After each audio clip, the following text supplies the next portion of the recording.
আমি হিসাব বিজ্ঞানের আজকে তৃতীয় পাঠ নিয়ে এসেছি। আশা করি তোমরা মনোযোগ সহকারে দেখলে মূলধন সংক্রান্ত যে জায়গাগুলো আছে আল্লাহর রহমতে তোমরা পূর্ণাঙ্গ একদম ক্লিয়ার হয়ে যাবা ইনশাআল্লাহ। তো আমি শুরু করতেছি মূলধন সংক্রান্ত। মূলধন সব সময় ক্রেডিট হবে। তাহলে আমি আগের লেকচারেও বলছিলাম যে মূলধন সবসময় কি হবে, ক্রেডিট হবে। তো এখানে আমি একই কথা লিখছি যে মূলধন সবসময় ক্রেডিট হবে, অর্থাৎ মালিক যা যা, ভালো করে শুনবা, মালিক অর্থাৎ মালিক যা যা ব্যবসায়ী নিয়ে যাবে সব হবে ডেবিট, একত্রে মূলধন হবে ক্রেডিট। তাহলে কথাটা আবার আমি রিপিট করতেছি, মালিক যা যা ব্যবসায়ী নিয়ে যাবে সব হবে ডেবিট, একত্রে মূলধন হবে ক্রেডিট। যদি মালিক দায়সমূহ নিয়ে যদি মালিক দায়সমূহ নিয়ে ব্যবসা আরম্ভ করে তাহলে দায়সমূহ ক্রেডিট হবে। অর্থাৎ আমি কি বলছি, কি কথাটা আমি এর আগে যেটা ভিডিওতে আমি বলছিলাম, আবারও যেহেতু আমরা জায়গাটা শিখবো সেটা আমাদেরকে পূর্ণাঙ্গভাবে শিখতে হবে। তো আমি বলছি যে মালিক যা যা ব্যবসায়ী নিয়ে যাবে সব হবে ডেবিট, একত্রে মূলধন হবে ক্রেডিট। তো মালিক দেখি প্রথম আমি যে দাবিটার উদাহরণ দিয়েছি, মালিক ব্যবসায়ী নগদ 30,000 টাকা ও আসবাবপত্র 30,000 টাকা নিয়ে ব্যবসা আরম্ভ করলো। তাহলে জায়গাটা ভালো করে শোনো, মালিক ব্যবসায়ী নগদ, তাহলে মালিক ব্যবসায়ী নিয়ে নগদ 20,000 টাকা ও আসবাবপত্র 30,000 টাকা নিয়ে ব্যবসা আরম্ভ করলো। তাহলে আমি বলছিলাম কি যে মালিক যা যা ব্যবসায়ী নিয়ে যাবে সব হবে ডেবিট, একত্রে মূলধন হবে ক্রেডিট। তো নগদান হিসাব ডেবিট 20,000 টাকা, আসবাবপত্র হিসাব ডেবিট 30,000 টাকা, মূলধন হিসাব ক্রেডিট 50,000 টাকা। তো আধুনিক নিয়মে এখন এখানে ডেবিট ক্রেডিট লিখা হয় না, তোমরা না লিখলেও হবে, না লিখলেও হবে। যদি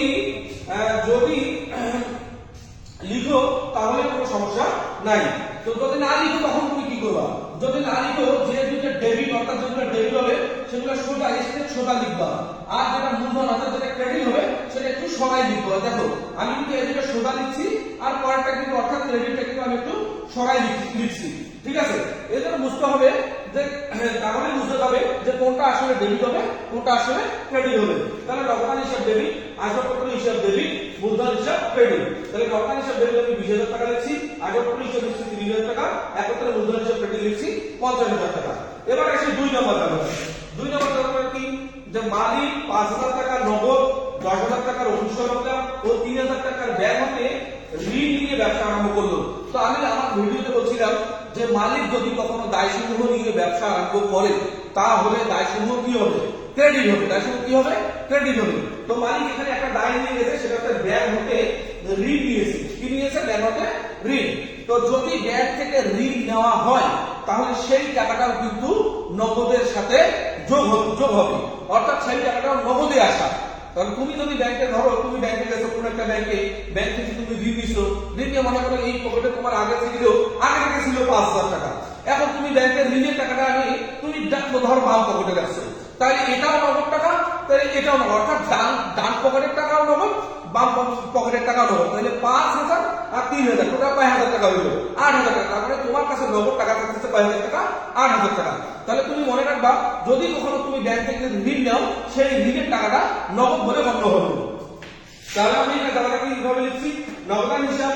এখানে আগে তোমার কাছে পূর্বে ছিল 5,000 টাকা, তুমি আবার নগদ ব্যাংক থেকে ঋণ নিছো 3,000 টাকা, তাহলে 5,000 যোগ করে 5,000 টাকা লিখছি আমি, 8,000 টাকা। নগদান হিসাব ডেবিট 8,000 টাকা, অফিস সরঞ্জাম হিসাব ডেবিট 5,000 টাকা, 10,000 টাকা। যেহেতু তুমি ব্যাংক থেকে ঋণ নিয়েছো, আমি কথাটা বলছিলাম যে যদি তুমি কখনো দায়সমূহ নিয়ে ব্যবসা আরম্ভ করো তাহলে সেই দায় ক্রেডিট হবে।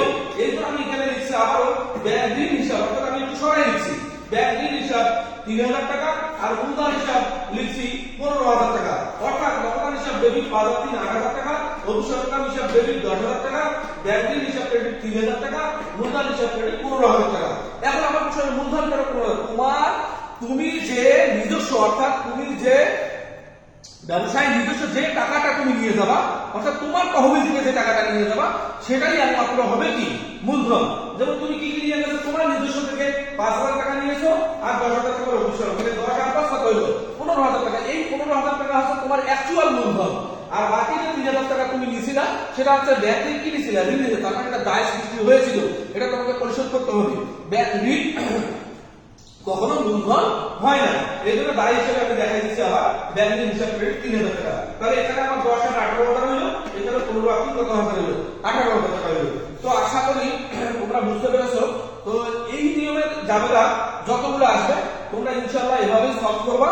আর একটা জিনিস আমি বলি, সেটা হচ্ছে যে মূলধন যদি ক্রেডিট হয় তাহলে মূলধনের সুদ হবে ডেবিট, এই কথাটা মনে রাখবো। অর্থাৎ যাহার ডেবিট তাহার সুদ ক্রেডিট, আর যাহার ক্রেডিট তাহার সুদ ডেবিট। তাহলে কি বলছি, যে যাহার ডেবিট তাহার সুদ ক্রেডিট, আর যাহার ক্রেডিট তাহার সুদ ডেবিট, এই দুটো যদি মনে রাখবা তো ইনশাআল্লাহ তোমরা ভালো করে বুঝতে পেরেছো। আগামীকালকে আমার নতুন আরেকটা জায়গা নিয়ে আসবো। তোমরা বেশি বেশি করে লাইক কমেন্ট শেয়ার করে দিবা, আমার পাশে থাকবা। ধন্যবাদ সবাইকে।